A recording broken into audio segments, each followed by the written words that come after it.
லீலா வா வா. ரொம்ப நேரமா காத்துக்கிட்டு இருக்கீங்க. ஆமா, ஒரு நிமிஷம் போறது ஒரு யுகம் போல் தோணுது. சீக்கிரமா வந்திருப்பேன். காட்டுல சிறுத்தையும் கரடியும் பயங்கரமா சண்டை போட்டது. வேடிக்கையை பார்த்துக்கிட்டே இருந்தேன். நான் பார்க்க கொடுத்து வைக்கலையே. அன்னைக்கு நம்ம காடு சுத்தி பார்த்தோமே, அப்ப கூட இந்த மாதிரி எதுவுமே நடக்கலையே.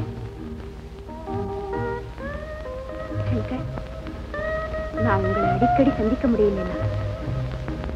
நீங்க தப்பா நினைக்க மாட்டீங்க. லீலா, உண்மையான காதலுக்கு பல இடைஞ்சல்கள் வரும். அப்படி உனக்கு ஏதாவது ஏற்பட்டிருக்குமோன்னு நினைப்பேனே தவிர தப்பிதமா நினைக்கவே மாட்டேன். சங்கர், வாழ்நாள் பூரா உங்களோடவே இருக்கிற அந்த பொன்னான காலம் எப்போது வரும்னு காத்துக்கிட்டு இருக்கேன். கவலைப்படாத லீலா, கூடிய சீக்கிரம் அதை நின்று. சரி, ஐயா தேடுவேன். நான் வரேன். லீலா. சங்கர், நான் வரட்டுமா?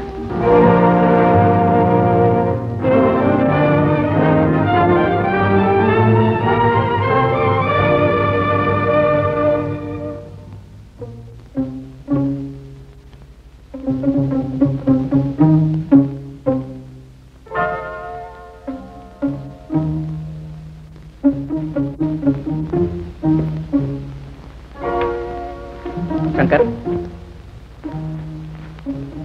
ஐயா வாங்க. உங்ககிட்ட நான் ஒரு முக்கியமான விஷயம் பேசணும். சொல்லுங்க. நான் ஒரு பொருளை பத்திரமா வச்சு பாதுகாத்து வரும்பொழுது அதுல உன்னுடைய கடமை. நானும் அந்த பொருளை என் கண்ணின் மணிகளை போல் காக்க கடமைப்பட்டேன்.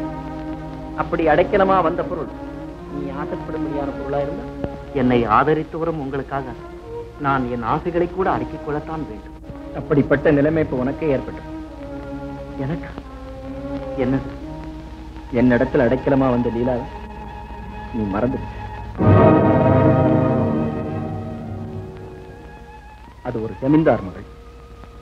நீ என்னதான் என்னுடைய அன்புக்கு பாத்திரமானவனா இருந்தாலும் பிறருடைய கண்களுக்கு நீ ஒரு யானை பார்த்து. நாளைக்கு ஜமீன்தார் பார்த்து நான் என்னுடைய மகளை உங்களிடத்துல நம்பி விட்டுட்டு போனதுக்கு இதுதான் பலனான்னு கேட்டா நான் என்ன பதில் சொல்றேன்? தலை பண்ணிக்கிறதா? வேண்டாம். ஊமையா நிக்கணுமா? வேண்டாம். இல்ல மன்னிப்பு கேட்கணுமா? வேண்டாம் ஐயா, வேண்டாம். எனக்காக நீங்கள் அந்த நிலைக்கு ஆளாக வேண்டாம். சங்கர், நீ என் மேல அன்பு, பாசம், மரியாதை இதெல்லாம் உனக்கு இருந்தா நீ லீலாவை மறந்துடு.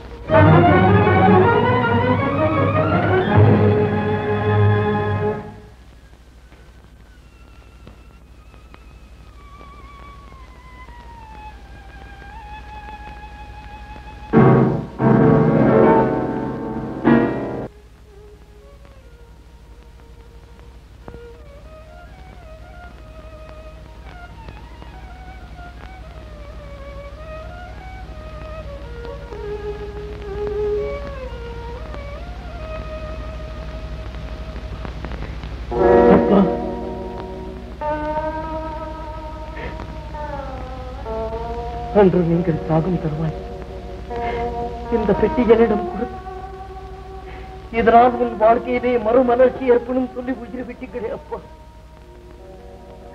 ஆனால் இன்று அந்தஸ்தை காட்டி எங்கள் காதலுக்கு தடை விதித்து விட்டார்களே அப்பா. என் வாழ்வு புத்துயிர் பெறாதா? அருமையாகத்தான் வாழ வேண்டுமா?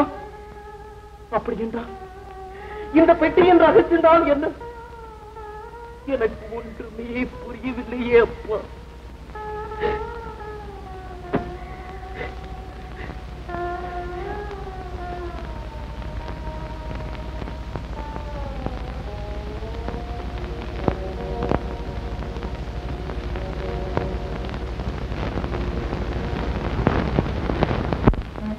லீலா, நீ சங்கரை காதலிக்கிறத பற்றி எனக்கு தடை இல்லை. அவனே கட்டிக்கிடணும்னா கூட நானே முன்ன இருந்து நடத்தி வச்சிருப்பேன். ஐயா, ஆனா உன்னுடைய தந்தை கூட இருந்து அவரே ஒப்புக்கொண்ட பிறகுதான் நான் சந்தோஷப்பட்டிருப்பேன். அதெல்லாம் இல்லாம இதெல்லாம் என்ன மாதிரி? ஐயா, நானும் சங்கர் உண்மையில அன்பா பழகிட்டோம். அன்பில பல வகை இருக்குதம்மா.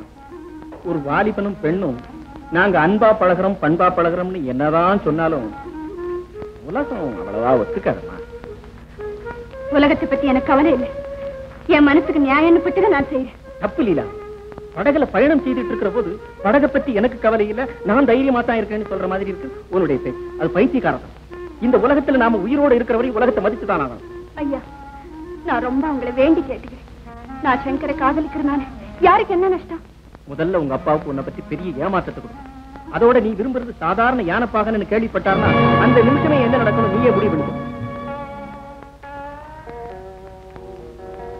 சங்கர் யானைப்பாகனா இருக்கலாம், ஆனா அவர் உங்க சொந்த மகனை போல்தானே இருக்கிறார். அதுல அந்தஸ்து பேதம் பார்க்கறதுக்கு என்ன இருக்கு? நீ பாக்குற கண்ணு வேற, நான் பாக்குற கவனமே வேற. நான் ஜமீன்தார் நிலையிலிருந்து பார்க்கிறேன். சங்கர் சாதாரண ஒரு யானை பார்க்க.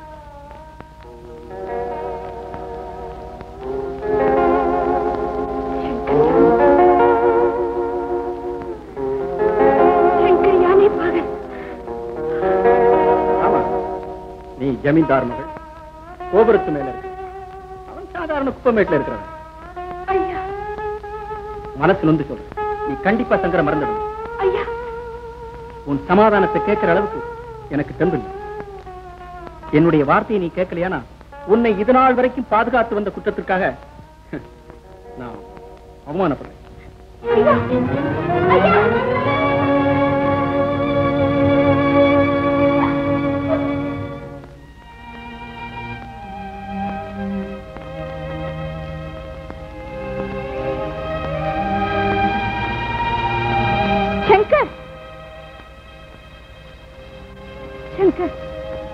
நான் கேவலம் ஒரு யானைப்பா. சங்கர், என்னை தவறாக கருதுகிறேன்.